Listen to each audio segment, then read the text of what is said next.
Halo pemirsa KJTV dimanapun Anda berada, senang sekali saya Aci Ulfa dapat kembali hadir menemani Anda dalam program khusus Suara Jember yang tentunya akan berbagi informasi yang cukup menarik. Di mana pemirsa ini kemarin 12 Desember 2024, Komandan Brigif Rider 9 Kostrat Kolonel Infantri Laude M. Nurdin berhasil meraih juara 1 dalam lomba menembak tepat tingkat Komandan Satuan TNI se-Indonesia.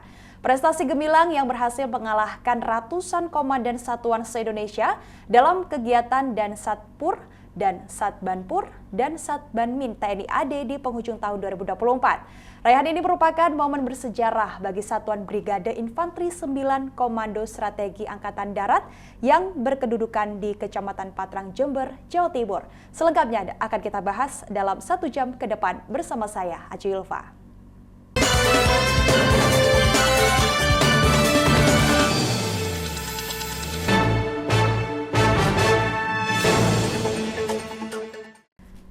Ya pemirsa, untuk membahasnya kita sudah hadir bersama dengan Komandan Brigade Infantri Rider 9 Darakayuda Kostrat, Bapak Kolonel Infantri Laude. Pak Laude, terima kasih sudah berkenan hadir di sini. Apa kabar Pak Laude hari ini? Alhamdulillah baik, Mbak. Alhamdulillah baik. Sebelumnya selamat Pak Laude sudah meraih juara 1 menembak tepat ini untuk Satuan Komandan se-Indonesia TNI AD begitu ya. Oke, baik Pak Laude, mungkin sebelum kita jauh membahas tentang lomba apa sih sebenarnya ini, mungkin bisa diceritakan ke masyarakat dan juga pemirsa KJTV. Sebenarnya Brigif 9 ini apa? Satuan apa sih Pak, dan kemudian tugas dan fungsinya apa sebenarnya? Baik, terima kasih KJTV Jember. Pada kesempatan ini saya berada di sini untuk bersilaturahmi dengan KJTV Jember. Kemudian saya sebagai Komandan Brigif 9 Kostrat yang berada di Jember bisa memberikan sedikit sekelumit tentang apa sih Brigif 9 Kostrat. Di mana Brigif 9 Kostrat ini berada di Jember, kemudian di bawahnya memiliki 3 batalion, ada batalion 509 ada di Jember, kemudian batalion 514 ada di Bondowoso, dan batalion 514 ada di 514 ada di Bondowoso dan 515 ada di Tanggul gitu Mbak.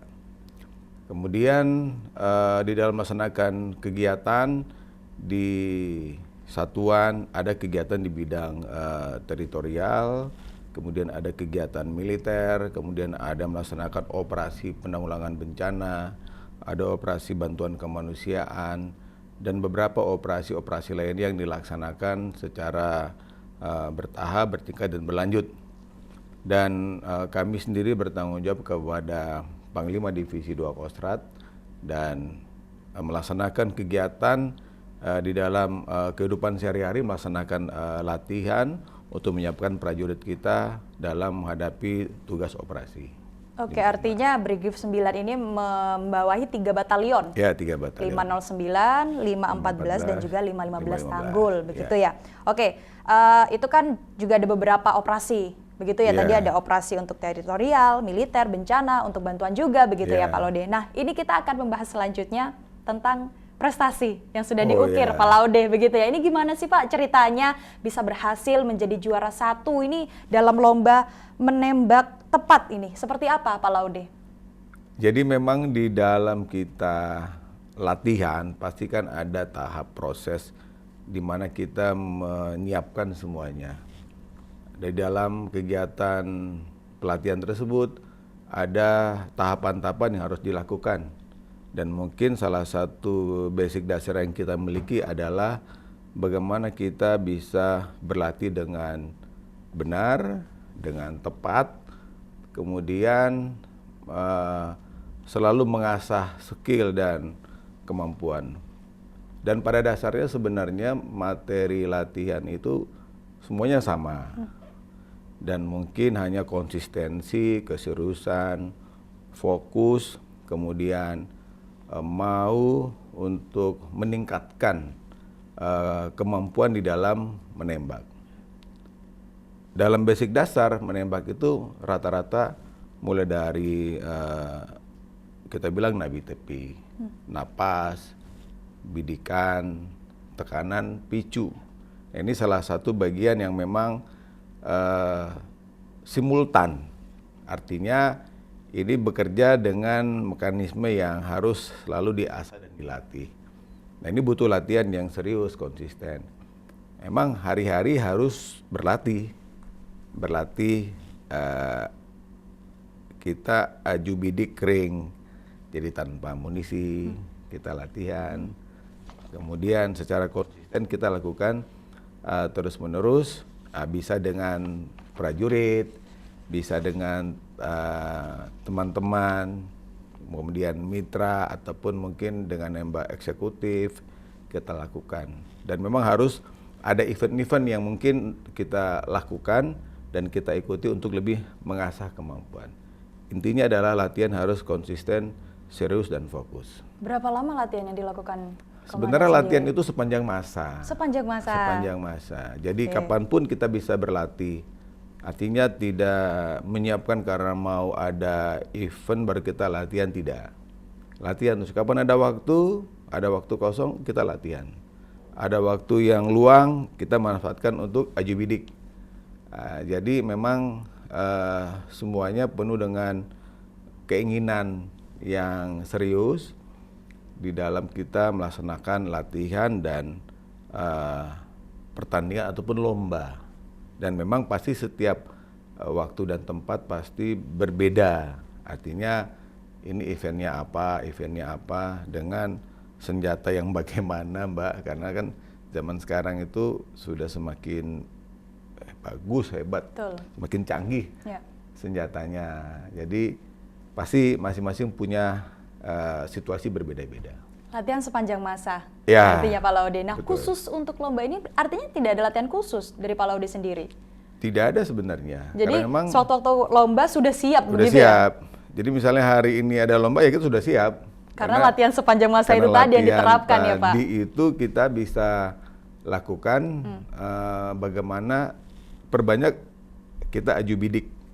Jadi latihan tanpa amunisi. Jadi latihan tanpa amunisi, kemudian kita fokus, ngatur napas, kemudian kita terus berlatih dengan keinginan kita bisa memberikan hasil yang terbaik. Jadi tidak ada latihan khusus sebenarnya itu. Untuk mengejar hari target demi hari ya? itu kita Memang latihan. manfaatkan untuk berlatih. Di tengah-tengah kesibukan kita ya kita meluangkan waktu untuk aju bidik. Artinya ya nembak tanpa amunisi, Mbak. Ya, artinya sewaktu-waktu ada Betul. tadi kejuaraan pun sudah siap, siap. begitu ya Pak Laude Benar, ya. udah Oke. siap. Untuk senjatanya sendiri Pak Laude apa yang digunakan dalam lomba tersebut? Sebenarnya kalau kita kan sama, Mbak. Untuk kita itu sama, semuanya sama. Jadi beda event, beda lomba, itu senjatanya beda-beda. Untuk kita sama seluruh komandan itu, misalnya kita menggunakan Six Hour misalnya, itu sama semuanya, Mbak. Dulu itu kita menggunakan zaman dulu itu P1 misalnya, itu sama.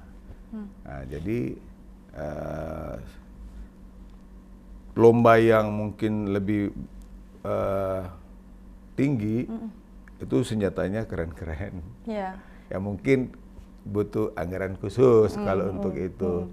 Tapi kalau kita kan para komandan satuan masih menggunakan senjata yang standar. Oke. Itu ada berapa orang Pak yang dikalahkan oleh Pak Laude ya dalam kejuaraan ini? Ada berapa orang total? Sebenarnya kalau bahasa saya sih tidak mengalahkan. Cuman kemungkinan saya yang lebih beruntung, Mbak. Lebih beruntung. Saya yang lebih beruntung karena saya yakin para komandan yang lain itu saya rasa pasti jauh lebih siap, jauh lebih siap, dan mereka mungkin lebih serius latihan mungkin. Ya kemungkinan saja saya yang beruntung, Mbak. Jadi yang beruntung ya dari seluruh komandan ya hampir sekitar 180 orang itu berada di suatu tempat dan kita bilang sih sebenarnya uji petik sih sebenarnya. Uji petik tidak dilombakan. Jadi cenderung uji petik melihat sejauh mana sih para komandan satuan ini berlatih dan bisa memberikan contoh kepada prajuritnya, kepada anak buahnya. kalau komandannya hebat, pasti prajuritnya hebat. Tapi yang bahaya kalau prajuritnya hebat, komandannya tidak hebat. Nah, ini makanya kita harus selalu berlatih. Ya. Dan itu lihat dengan situasi dan kondisi dalam uji petik menembak tersebut, pasti ada kesiapan mental, kesiapan fisik, kemudian kesiapan lain-lainnya, Mbak. Dan ini memang di saat uji petik itu, ya kebetulan saja mungkin hasil saya yang lebih baik dibandingkan teman-teman yang lain gitu. Tapi kalau keberuntungan dari seluruh komandan loh Pak di se-Indonesia gitu loh Pak. Nah ini kalau untuk penilaiannya sendiri apa saja dalam lomba tersebut? Jadi kita ada memang disiapkan 13 butir peluru. Oke. Jadi 3 butir itu untuk percobaan.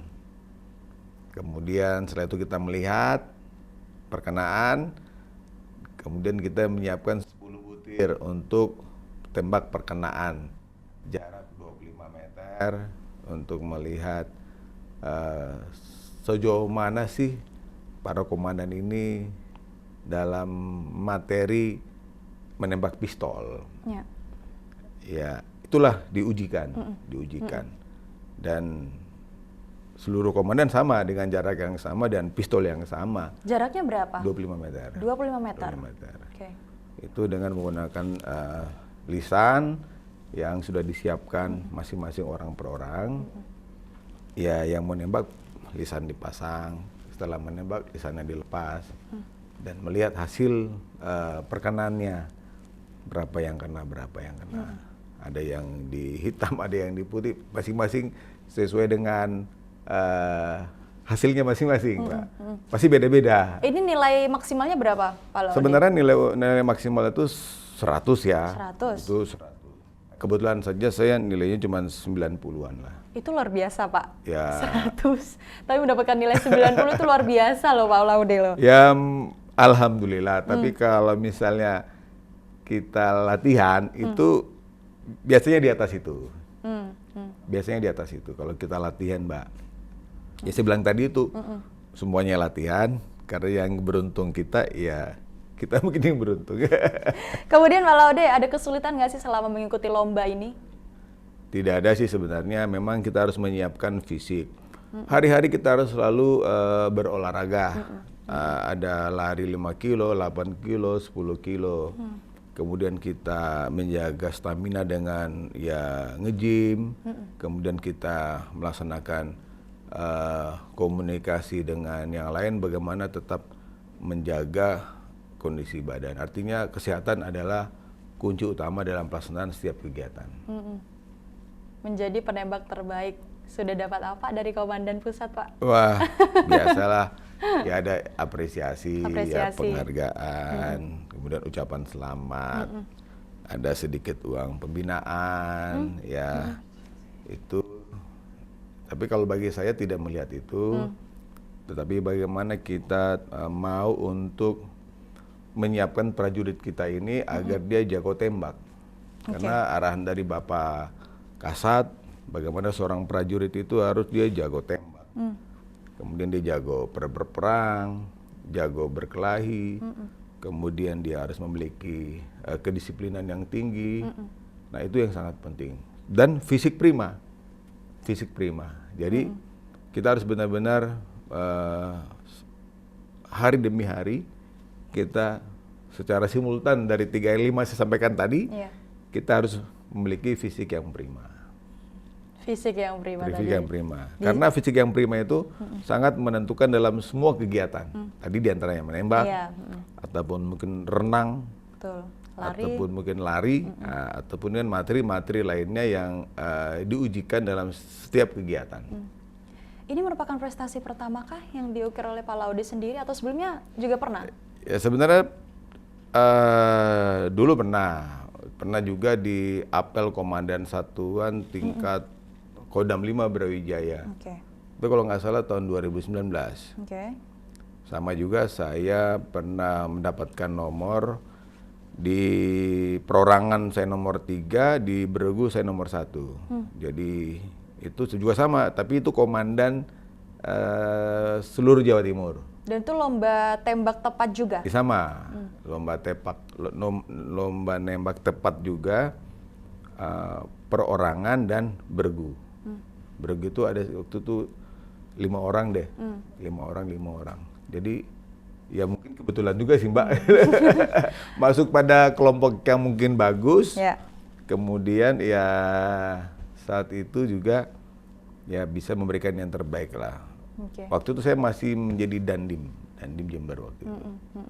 Ini menarik, artinya sebelumnya juga pernah memiliki prestasi di bidang yang sama, cuma untuk tingkatannya di Jawa Timur, begitu ya Pak ya. Dan saat ini untuk nasional, begitu ya Pak ya. Oke. Ini berarti mengukir prestasi di tingkat nasional.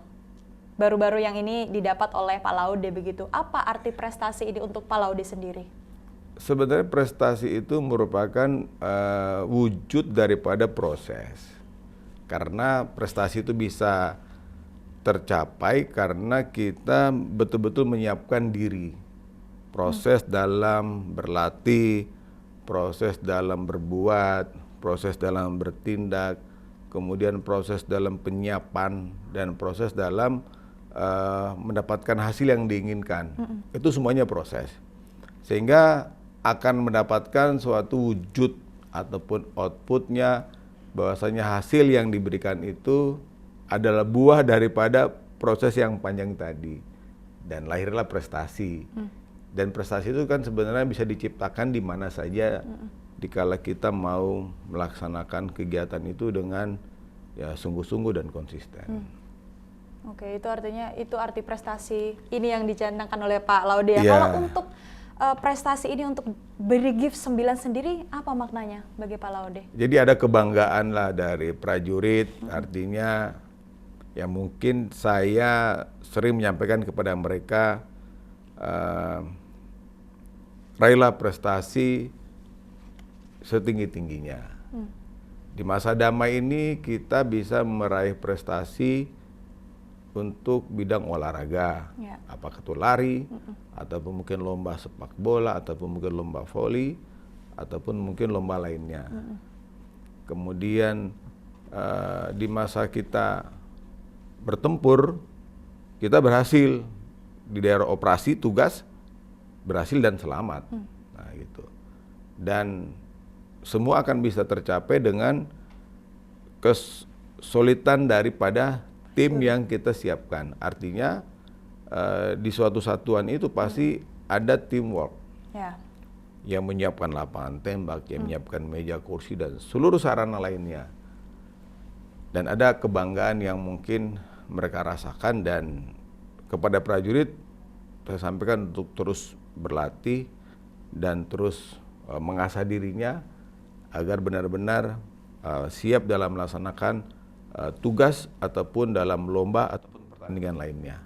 Itu merupakan bagian daripada proses yang panjang, dan kunci kesuksesan di dalam melaksanakan latihan adalah bagaimana benar-benar mau menyiapkan dirinya sepanjang masa.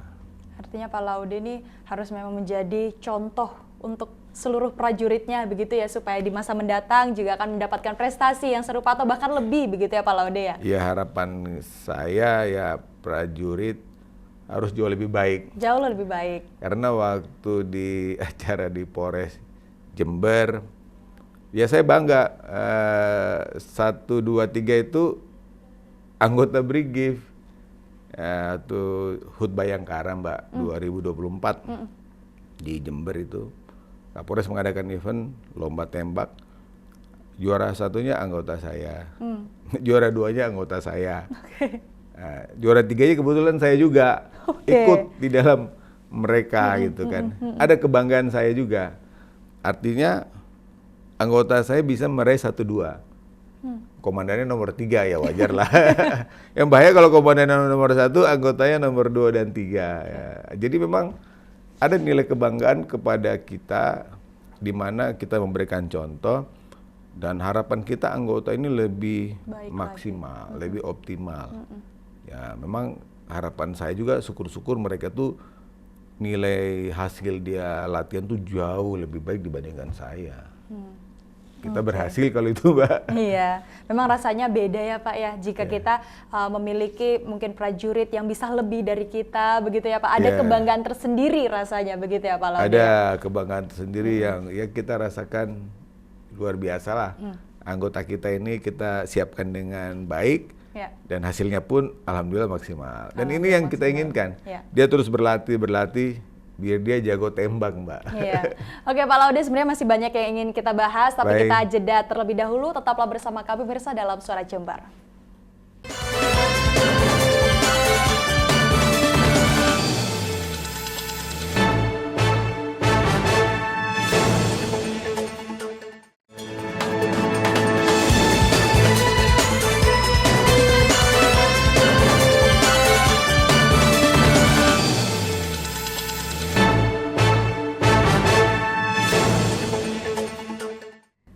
Baik, terima kasih pemirsa KJTV, Anda masih setia bersama kami dalam program Suara Jember, dan masih bersama saya di sini di studio KJTV, Komandan Brigif Rider 9. Ya, Mbak, siap. Pak Laude, ini tadi kita di segmen sebelumnya sudah membahas terkait prestasi yang sudah diukir oleh Pak Laude sendiri nih ya dalam menembak tepat begitu ya.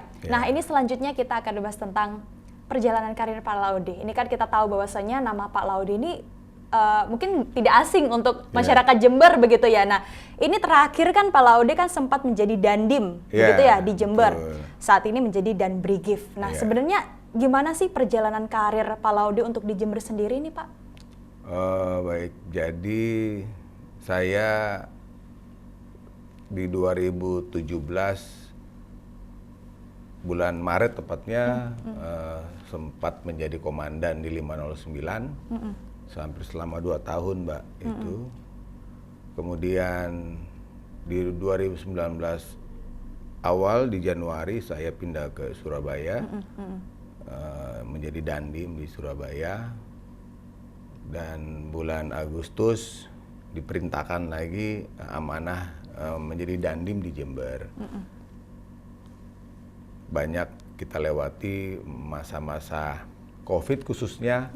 Di saat itu sampai dengan 2021 akhir Desember, saya pindah ke Kodam 5 Brawijaya sebagai wakil asisten teritorial, melaksanakan pembinaan teritorial seluruh wilayah Jawa Timur.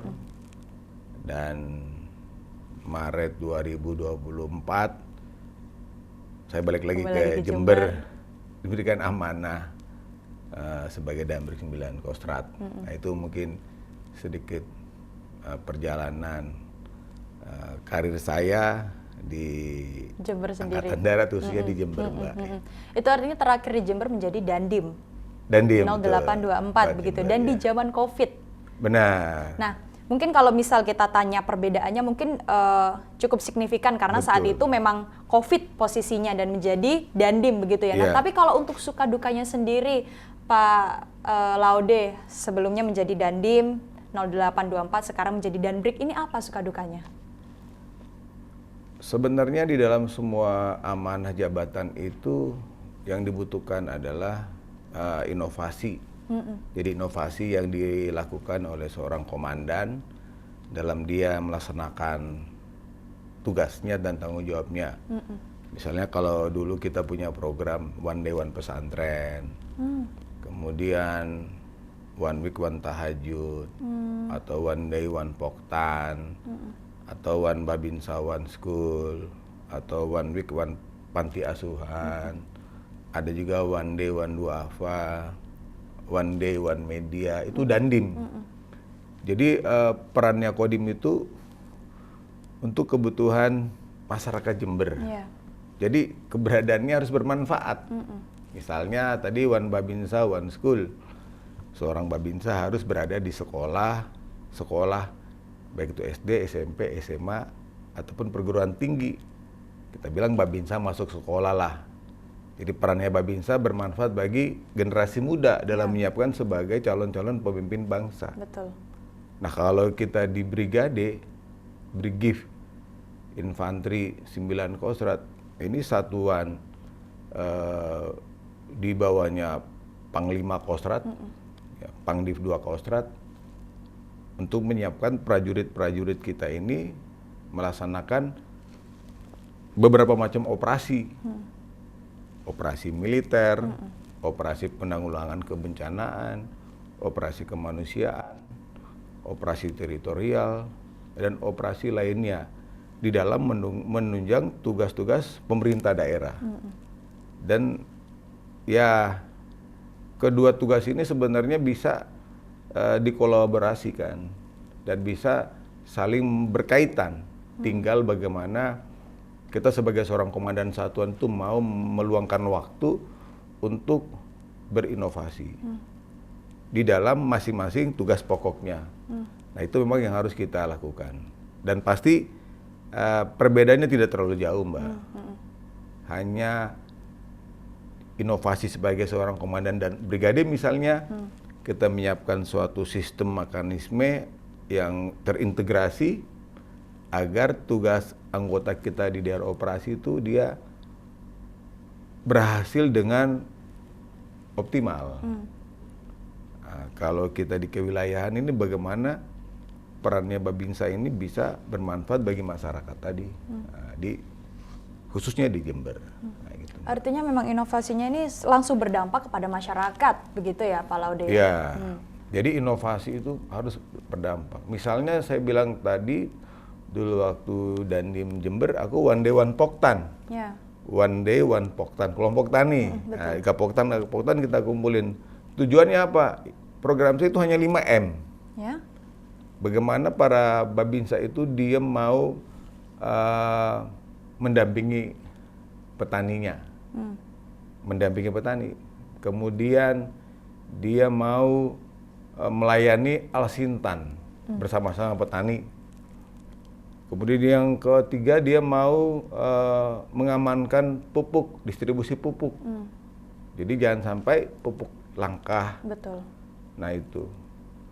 Kemudian dia mau menggugah petaninya itu agar jangan sampai lahan persawahan itu malas tanam, akhirnya petaninya itu dijual untuk perumahan. Kan kasihan. Apalagi sekarang bagaimana program dari Presiden Prabowo Subianto itu, bagaimana dalam masalah ketahanan pangan, untuk swasembada pangan itu sangat penting. Dan yang terakhir itu, Babinsa itu mau meluangkan waktunya untuk selalu mau melayani petani, agar para petani itu fokus dan serius untuk bersama-sama menjaga ketahanan pangan. Ketahanan pangan juga sama, kita juga di Brigif ada program untuk bagaimana mengoptimalkan kedaulatan pangan. Untuk Jember ini bagaimana produksi berasnya naik signifikan. Nah ini kita bisa perannya Brigif 9 Kostrad apa?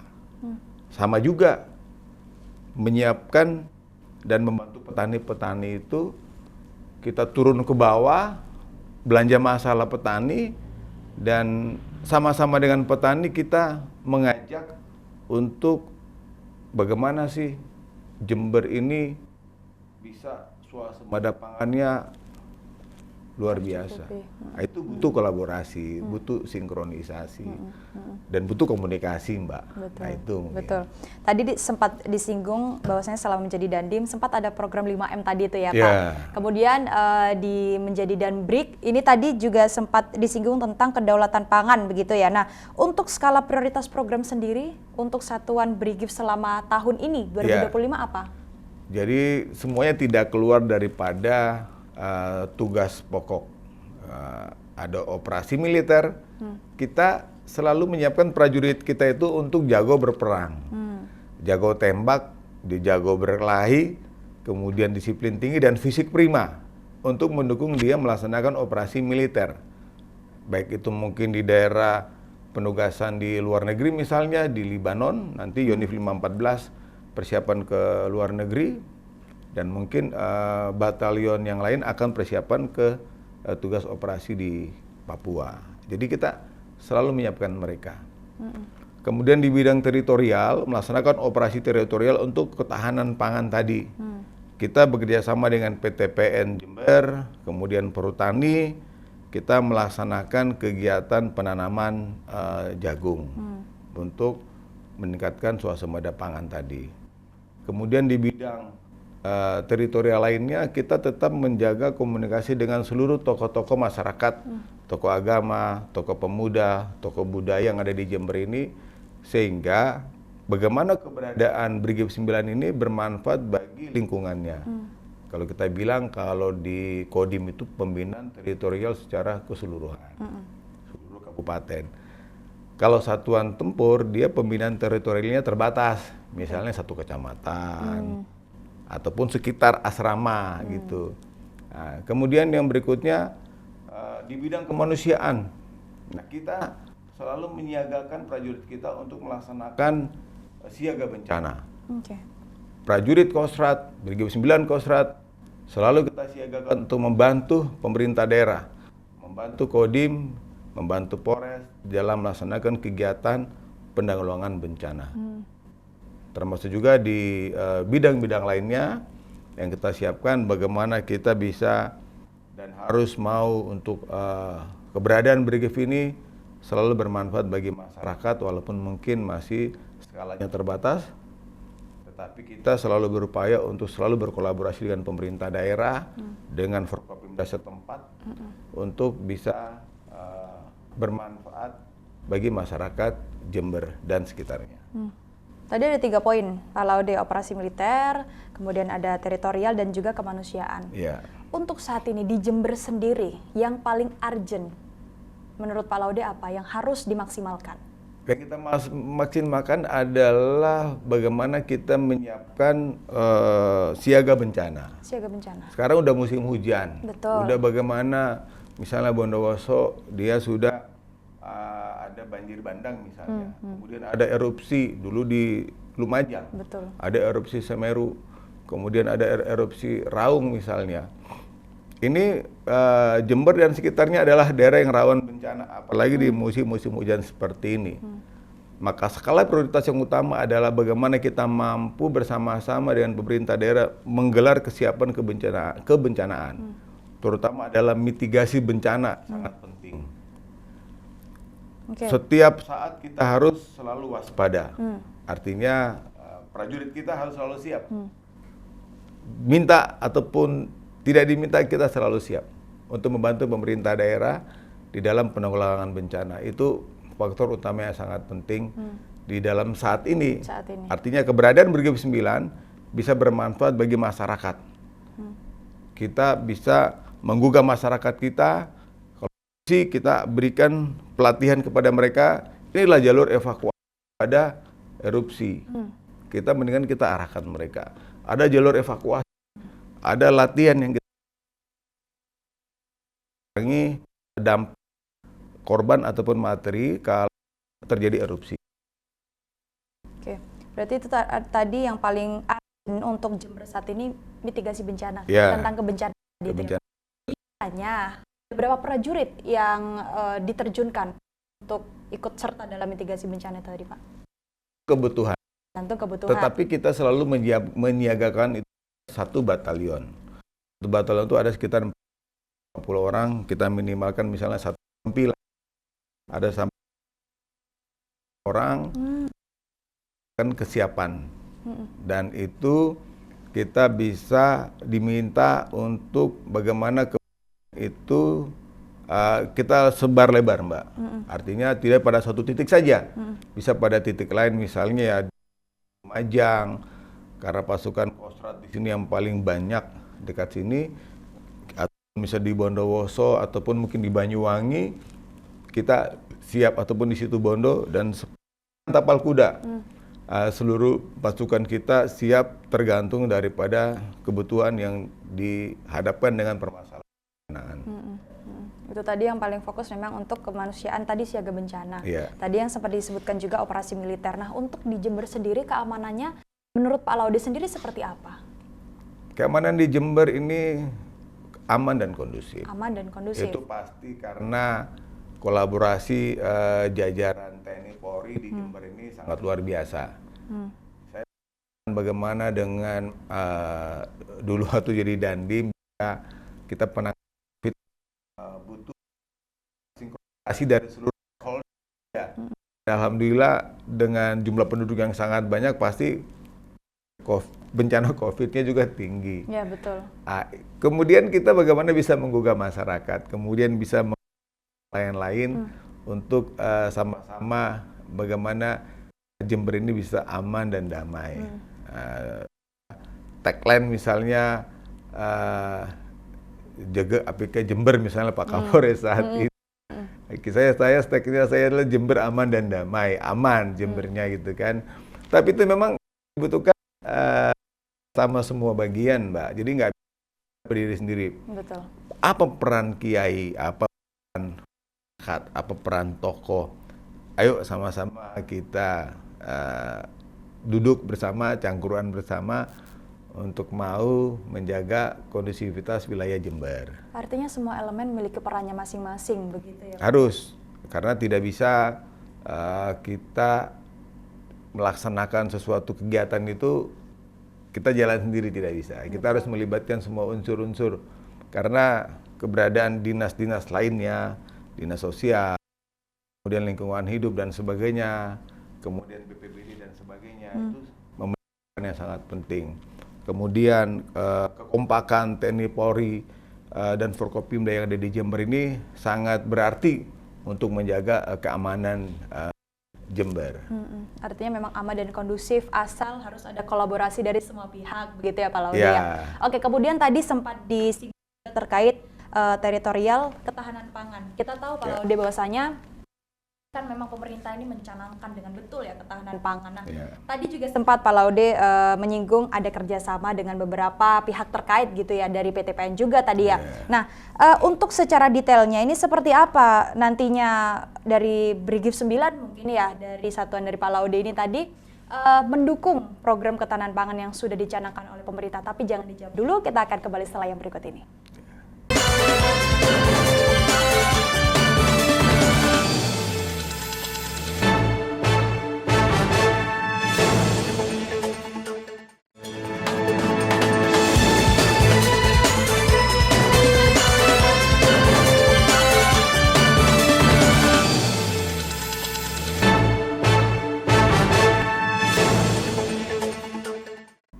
Terima kasih pemirsa, Anda masih bersama kami dalam Suara Jember dan masih di studio KJTV dan Brik 9 Pak Laude ini ya. Oke, Pak Laude, di segmen sebelumnya saya bertanya bahwasanya ada satu operasi juga yaitu teritorial yang dilakukan. Itu tadi ketahanan pangan. Pak Laude juga sempat menyinggung bahwasanya ada kerjasama dengan beberapa pihak terkait begitu ya. Nah, ini secara detail bagaimana kemudian mungkin satuan Brigif 9 begitu ya mendukung program pemerintah dalam ketahanan pangan ini, seperti apa detailnya Pak Laude? Jadi memang program pemerintah lalu ya untuk mengoptimalkan. Jadi memang di dalam ketahanan pangan itu semuanya pasti dibarengi dengan inovasi. Kalau tadi di awal saya bilang ada inovasi One Day One Poktan, itu sama outputnya adalah untuk ketahanan pangan sebenarnya. Ke sana. Dan juga nanti brigade juga akan berperan di dalam output ketahanan pangan dan kedaulatan pangan dan swasembada pangan. Betul. Dan wilayah yang dalam Gaba dan memang ini pasti semuanya akan terwujud karena kolaborasi dari bagian. Salah satunya PTPN, Perhutani, kemudian ada Mitra Tani di Jember,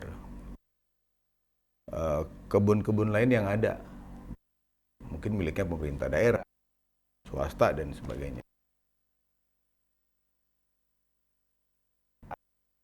Yang ada lahan atau lahan yang tidak pakai, makanya kita tugas yang berketahanan pangan itu tidak bisa kita cari investor ataupun mitra untuk mengolah lahan, ataupun juga misalnya kita bersama-sama dengan petani, ya kita menggugah petani misalnya di lahan yang sudah ada ini untuk bersama-sama menanam untuk meningkatkan hasil dan bisa pendampingan dengan petani. Dan ini memang kita lakukan dengan kolaborasi. Nggak bisa kita berdiri sendiri. Tadi di awal saya sampaikan, apapun target yang ingin dicapai, utamakan tadi itu adalah 3 hal. Kolaborasi, koordinasi, dan komunikasi. Itu sangat penting. Karena apapun hasil yang diinginkan, harus pelibatan seluruh stakeholder yang terkait dihadapkan dengan target swasembada pangan. Dan itu pasti membutuhkan peran dan bagian. Nah, kita menggugah kepada pemerintah, kepada swasta, BUMN, ataupun lain sebagainya. Marilah sama-sama kita bagaimana meningkatkan ketahanan pangan Jember dan Indonesia. Nah, itu Mbak. Dan keinginan kita bersama, hasil yang akan dicapai misalnya di sawah tadi, kita bisa ekspor beras dari Bapak Presiden, ya kita wujudkan hal tersebut dengan mengoptimalkan seluruh stakeholder yang ada di daerah kita. Artinya akan tercapai dengan 3 hal. Kalau dibilang ada kolaborasi, koordinasi, dan terakhir komunikasi. Begitu. Oke, selain ketahanan pangan, kita tahu bahwasanya di pemerintahan Presiden baru kita, Bapak Prabowo Subianto, ini kan ada program makan bergizi gratis, begitu. Nah, ini kemudian bagaimana TNI hadir khususnya untuk Satuan Brigif 9 ya untuk mengawal program tersebut, Pak Laude? Untuk saat ini di Jember ada 1 dapur sehat, memang langsung langsung ke Kodim, dan itu berada di wilayah Koramil Patrang, artinya di wilayah Kodim Jember. Itu sudah disiapkan dapur sehat, dan nanti untuk kegiatan-kegiatan berikutnya itu murni dari Kodim. Jadi dibawa langsung dari Dandim, dan nanti kita akan koordinasikan dan akan kita kolaborasikan dalam hal sasarannya sudah kita koordinasi. Mungkin di tahap awal kemarin dari pimpinan itu 3.000 sasaran dulu. Kemudian memang kemarin di City Forest juga di Pramuka, teman-teman Pramuka Jatim juga hadir, PJ Gubernur Jatim. Kemudian ada dari kadis-kadis terkait, kemudian sama Abah Arum Sabil. Kita ada simulasi yang kita kerjakan dari seluruh elemen yang ada. Ada TNI Polri, kemudian ada dari BPBD, Dinas Sosial, dan sebagainya. Kumpul di Jember City Forest untuk bagaimana simulasi berjalan ini dengan baik. Kemarin 12.600 yang sudah tersosialisasikan ke masyarakat. Kebetulan kemarin dari Brigif 9 kemarin kita 2.000 paket makan anak gizi, anak-anak gratis tadi itu sudah kita sebarkan. Memang ini butuh proses, butuh peran kita di saat ini mungkin akan bertahap kita lakukan. Semoga bisa bermanfaat makan gizi gratis ini untuk masyarakat kita. Tadi sempat disinggung Pak Laude, Dapur Sehat. Ini sejak kapan berdirinya Dapur Sehat sendiri ini? Dapur Sehat itu sebenarnya sudah didirikan di 2024. Itu 2024 akhir sudah berdiri. Sekarang tinggal finishing bagian luarnya. Memang posisinya itu di Patrang. Dan sudah berdiri dan operasional dan karyawan-karyawan sambil berjalan ini akan kapan dilaksanakan secara optimal memang butuh proses lagi, Mbak. Artinya ini sudah ada penyebaran juga dari Dapur Sehat itu tadi. Tadi sempat disinggung 3.000 sasaran. Sudah sempat diuji coba. Ada uji coba simulasi tersebut di TK, di SD, di SMP untuk 3.000 sasaran. Kita uji. Jadi memang harus diuji coba dari masing-masing bagian. Memang masih simulasi sifatnya. Tinggal nanti pada saat nanti anggaran turun akan ditindaklanjuti secara maksimal. Mungkin masih bertahap ini, Mbak. Oke, Oke, masih bertahap, masih simulasi. Ya. Nah, dalam simulasi ada PR nggak sih Pak Laude untuk mengawal program makan bergizi gratis ini? Ya memang satu pasti kita harus meyakinkan untuk penyiapan makan sehat itu. Mulai dari proses di dapurnya, kemudian proses kita mappingnya, kemudian ada proses nanti distribusinya. Artinya distribusinya ini harus tepat pada sasaran-sasaran yang diharapkan sesuai dengan data yang ada misal. Karena juga nanti juga akan tidak kepada juga murid saja, kepada guru setempat juga. Guru pun Guru juga mendapatkan? Ya, mendapatkan yang pada sekolah itu juga akan diberikan juga. Oke. Harapannya ini akan bisa meningkatkan ekonomi karena memang harapan daripada makan gizi gratis ini kan sebenarnya sangat banyak. Betul. Mulai dari segi sosial, segi ekonomi, segi budaya, kemudian UMKM semuanya akan berputar. Apalagi nanti akan bisa melahirkan generasi-generasi sehat. Betul. Kemudian bisa memunculkan pemimpin-pemimpin masa depan. Nah ini pasti targetnya sangat banyak, Mbak. Kemudian pertanian, kemudian ekonomi pasti nilainya akan berputar. Tadi sempat dibahas ada beberapa poin yang menjadi PR dalam simulasi kemarin ya Pak. Ada tentang persiapannya bagaimana, kemudian mapping, dan juga distribusi harus tepat sasaran. Secara detail, distribusi tepat sasaran yang seperti apa yang akan mendapatkan makan bergizi gratis ini tadi Pak?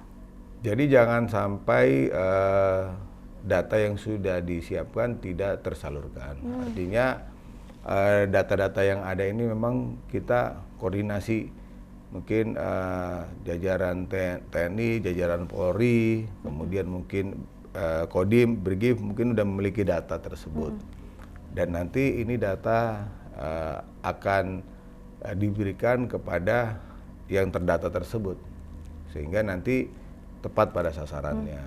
Dan juga waktu pengiriman kapan itu harus pada waktunya. Jangan sampai dikirim muridnya sudah tidak ada, itu kan kasihan.